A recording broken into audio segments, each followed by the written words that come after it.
আমি আমি এইটাই দেখি, আমি এটাই দেখি, কিন্তু আমার ছোটটা আবার উল্টা। না, আমাদের দেশের মানুষগুলি কি ভাবে, আমরা বাংলাদেশের মানুষ তো সেই জাতির এই পতাকার মানে এটা যতই বলি না কেন আপনি আমি সবাই টেনশন করি আর কি। বহু বাচ্চা দূরে থাকে না, অনেক টেনশন ফেলি। আমি সাধারণত দেশে 1 সপ্তাহ 10 দিন 15 দিনের গেলে জাপানি বহু বাচ্চা ফ্যামিলির জন্য মাইনিছি প্রতিদিন যদি টেলিফোন না করি একবার দিবার, এই বাচ্চা কি খাইতেছে, ও কি করতেছে, ওই বাচ্চার সাথে কথা বলি, ছোট বোনের সাথে করবো। এরপর আগের দিন তো আপনার ভাইয়ের মনে কর তুমি কি কালকে বাইরে যাবা, ওদেরকে নিয়ে যাবা, আশ্চর্য, কালকে আমার কোনো কাজ নাই। সেই টেনশনটা আমরা বেশি করি আমাদের দেশের, আমাদের সবারই ভিতরে।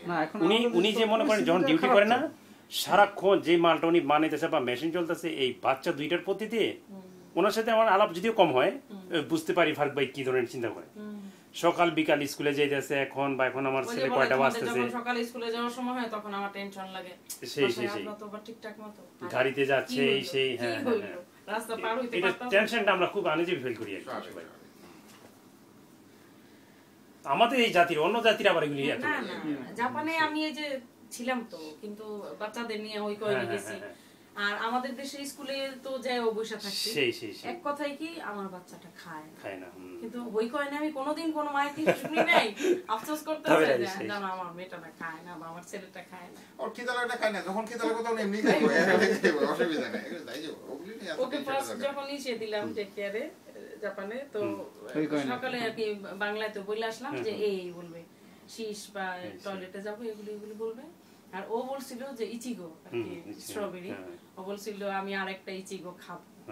তো বিকেলে আমি যখন ওকে আনতে গেছি তখন টিচার বলতেছে যে তোর ছেলে আমার বলছে যে আরেকটা ইচিগো খাবো। তো আমি বুঝা নিছি যে ইচিগো পছন্দ করে। তো আমি হাসলাম যে ও তো নিয়ঙ্গ শিখতে পারে কিনা আমি জানি না, ও বোধহয় তোরে বাংলা শিখাই ছাড়বে। ও হাসলো, কিন্তু যাওয়ার আগে ও এমন নিহঙ্গ বলতো না, মানে টেলিফোনে বললে বোঝা যেত না যে গাইজিনের পড়ানো বাচ্চারা তো অন্য ধরনের, অল্প বয়সে গেছে ডেকে আরে, যার জন্য এটা কাজ করছে। আপনি আমরা তো বই দেখা বা মানুষ থেকে কানে শুনে শিখছি, ওরা তো বাচ্চারা কথা বলে শিখছে, তাই না?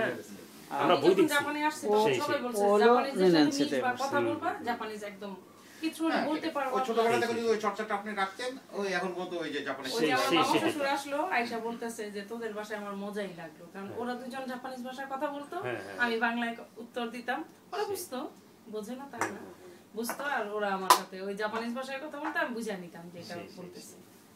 কিন্তু আমরা সে এমনি এই যে মনে করেন ব্রাজিল পেরুর যারা ফ্যামিলি থাকে না, এরা তো ওই বাচ্চা নিহঙ্গতে স্কুলতে পড়ে আসতেছে, এরপর মা বাপে যে মানে ওদের ল্যাঙ্গুয়েজ পর্তুগেজ বা ওই ব্রাজিল ভাষা বলতেছে না, এর ভিতরে আবার বাচ্চারা নিহঙ্গ বলতেছে, তো ওই মা বাপে আবার নিহঙ্গতে উত্তর দিতেছে, কারণ এরা এখানে স্কুলে লেখাপড়া করতেছে বা ব্রাজিলের চইলাগুলো আছে না, ওই ভাষাটা নিহঙ্গের ভাষাটা ওরা দিয়ে রাখছে। যে একটা মানুষ একটা দেশের ভাষা দুইটা ভাষা শিখলে লস কিছু নেই, খারাপ কিছু নেই, শিক্ষার কোনো শেষ নাই, শিক্ষা কখনোই কাউরে খারাপ দিকে নিয়ে যায় না। সেই এই যে মনে করেন ফ্রান্সে, ফ্রান্স, লন্ডন, আমেরিকাতে